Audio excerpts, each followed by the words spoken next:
तिब की दुनिया का कदीम और जाना पहचाना नाम गुलजार सेहत दवाखाना रजिस्टर्ड, हर बीमारी की शाफी इलाज का।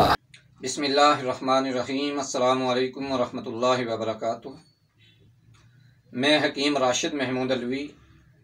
आज का मेरा मौजू है खराटे आना, जिसे स्नोरिंग भी कहते हैं। नाज़रीन, वीडियो देखने से पहले मेरा चैनल गुलजार सेहत को सब्सक्राइब करें, लाइक करें और शेयर करें ताकि बहुत सारे लोग इससे मुस्तफ़ीद हो सकें।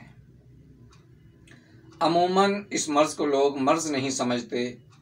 जो मरीज़ होता है वो तो अपनी नींद पूरी कर रहा होता है, लेकिन पास सोए हुए दूसरे लोग बहुत ज़्यादा डिस्टर्ब होते हैं और मजबूर भी होते हैं और मरीज़ को इलाज का मशवरा देते हैं।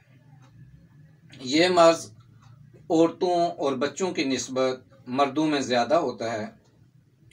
इसके असबाब ये हैं: मैदे के अमराज, बिलखसूस तेज़ाबियत, मोटापा, थकावट की वजह से गहरी नींद, नाक की हड्डी का टेढ़ा होना, नाक में गुदूद होना या नाक की झिल्ली का खुश्क होना, टॉन्सिल्स, बहुत ज़्यादा खाना खाना, बिलखसूस रात का खाना ज़्यादा खाकर इसे हज़म किए बगैर सो जाना, फास्ट फूड, तंबाकू और शराब नोशी भी इसके असबाब में हैं।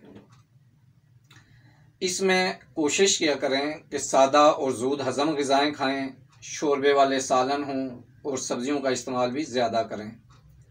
खालिश शहद नीम गर्म पानी या दूध में मिलाकर पिया करें। ये बेहतरीन एंटीबायोटिक है, क़ुव्वत मदाफ़त पैदा करता है। जो लोग मोटे हैं उन्हें चाहिए कि वो नीम गर्म पानी के अंदर इसे पिएं, और जो लोग कमज़ोर हैं, पतले हैं, उन्हें चाहिए कि वो नीम गर्म दूध में मिलाकर पिएं और कब्ज़ ना होने दें। इसके इलाज बहुत आसान है। चंद कतरे सरसों के तेल के रात को सोते वक्त नाक में डालें, दोनों नथनों में 2 से 3 कतरे डाल लें और नाक में भी 4-5 कतरे डालें। हाथों और पाँव की तलियों की अच्छी तरह मालिश करें। इससे बहुत सारी बीमारियों में फ़ायदा होता है और बिलखसूस खराटे आना इंशाल्लाह बंद हो जाएंगे और बहुत जल्द आपका ये मसला हल हो जाएगा। अपनी सेहत का ख्याल रखा करें। सेहत के हवाले से कोई भी मसला हो तो मेरे साथ रब्ता कर सकते हैं, मेरे मकतब पर तशरीफ़ ला सकते हैं और आने से पहले अपॉइंटमेंट लेना ज़रूरी है। नेक्स्ट वीडियो तक के लिए इजाज़त चाहता हूँ। अल्लाह हाफिज़। अस्सलामु अलैकुम वरहमतुल्लाहि वबरकातुहू।